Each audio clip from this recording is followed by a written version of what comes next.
Ça fait un petit moment que je reçois des demandes pour analyser Cyanide and Happiness. J'en avais jamais entendu parler avant. Mais j'ai fait des recherches et en fait c'est des petits personnages bâtonnés qui mettent en scène un humour gore, noir et souvent surréaliste, qui a été décrit comme ayant aucune limite. Et je dois vous avouer que j'ai un petit peu peur de ce qui nous attend aujourd'hui. Quoi qu'il en soit, on y fonce la tête première. Et on va analyser quelques situations médicales et blessures absurdes de cette émission. Mais avant de commencer, si vous êtes nouveau sur ma chaîne, bienvenue. Je suis Dr Jordan Wagner, médecin urgentiste. Si vous aimez ces vidéos instructives et toutes les choses que vous voyez sur cette chaîne, abonnez-vous. Et activez la cloche des notifications. Comme ça, vous serez au courant dès que je poste une nouvelle vidéo. Allez, c'est parti, on plonge dans le vif du sujet. Ok, voici vos médicaments. Ah, merci docteur. Conseil d'un vrai médecin. Je reçois beaucoup de messages de trolls et de haters qui disent « Oh, mais t'es pas un vrai médecin ». Mais je travaille à plein temps aux urgences. Et en fait, j'ai même 2 métiers. En plus, je travaille dans un 3e hôpital.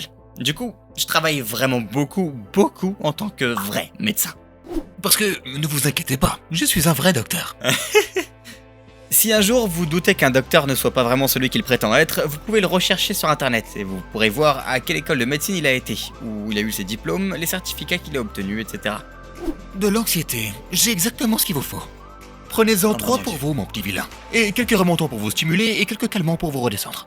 J'ai déjà vu des patients arriver avec des médicaments pour les aider à les stimuler. Et puis ensuite j'ai revu le même patient prendre des médicaments pour les aider à les calmer. Mais du coup pourquoi ne pas prendre aucun médicament et être juste normal? Et quelques hallucinogènes au cas où vous vous ennuyez.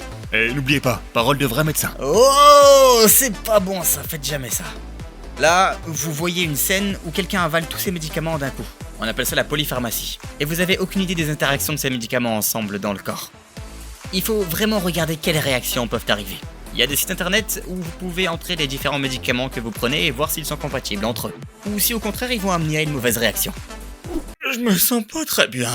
Pas bien, Tommy? Dites oh, faites pas ça. Aïe!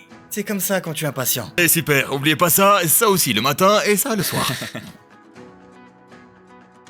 J'avais dit dans une de mes vidéos qu'on avait de la cocaïne liquide à l'hôpital. Et les gens ont halluciné. La cocaïne est comme un anesthésiant et ça provoque aussi la vasoconstriction.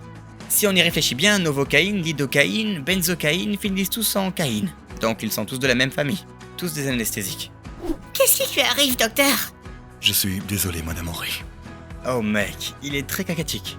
Cacatique, ça veut dire comme creusé, atrophique ou maigre et dans un état pitoyable. Mais votre mari souffre d'une forme rare, avancée et rapide, d'arthrite dans sa cage thoracique. Dans sa cage Et thoracique. ça pourrit à un rythme anormal. En fait, ça existe pas des côtes qui s'érodent à cause de l'arthrite. L'arthrite est généralement au niveau des articulations. Je pense Quoi? qu'il lui reste pas beaucoup de temps. Est-ce qu'il y a quoi que ce soit qu'on pourrait faire? Eh bien, on pourrait faire ça. C'est du grand n'importe quoi. Il vient de le tuer. L'électrocardiogramme. Quoi? C'est tellement horrible. Hein? Quand quelqu'un meurt, il y a des étapes à suivre pour confirmer sa mort. Vérifier le pouls, la respiration, pas juste le frapper avec un instrument de musique. Je voudrais pas être alarmante, mais la colonne vertébrale de votre fille est cassée. Son corps est rempli de caillots sanguins et de virus. Et elle a un paquet de tumeurs dans la tête. Il y a en fait plus grand chose qu'on puisse faire pour elle. Attendez. La colonne vertébrale brisée, des virus, des caillots sanguins, des tumeurs. Mais il est arrivé quoi à ce pauvre gosse? Combien de temps est-ce qu'il lui reste? Seulement un tout petit peu. Est-ce que quelqu'un dit Tiny Style? Tiny style, Tiny. Les patients et leurs proches demandent généralement s'ils souffrent d'une maladie en... Votre fille est Wow. complètement guérie? C'est trop bien. Beaucoup de fois, j'ai rêvé que des super choses comme ça se produisent pour guérir les gens. Mais les traitements qu'on a de nos jours contre les cancers essaient de tuer toutes les multiplications de cellules pour en gros tuer la tumeur sans vous tuer d'abord. Maintenant, avant que je puisse vous prescrire quelques-uns de ces médicaments pour grandir, je vais devoir faire un petit test. Ça, c'est jamais bon signe. Vous avez senti ça?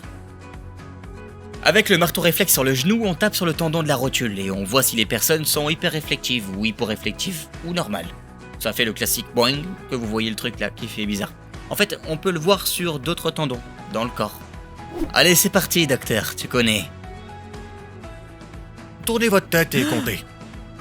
C'est totalement déplacé d'enfoncer si fort sa main pour faire un examen. En gros, quand on cherche une hernie, il faut tourner sa tête pour ne pas tousser sur le docteur. La raison pour laquelle vous toussez, c'est pour augmenter votre pression intra-abdominale, pour voir s'il y a un problème, du genre une hernie dans l'intestin grêle, ou une grosseur au niveau du scrotum, ou juste à côté. Il vient sûrement d'en frapper une super fort. Eh bien, vous avez pas l'air très bien en fait. Vos organes sont tous à la mauvaise place. Et votre colonne vertébrale est dans un tel état que c'est un miracle que vous tenez debout. Écoutez, je vais vous donner un des meilleurs médicaments qu'on possède. Oh là là. Mais un peu de précaution quand même.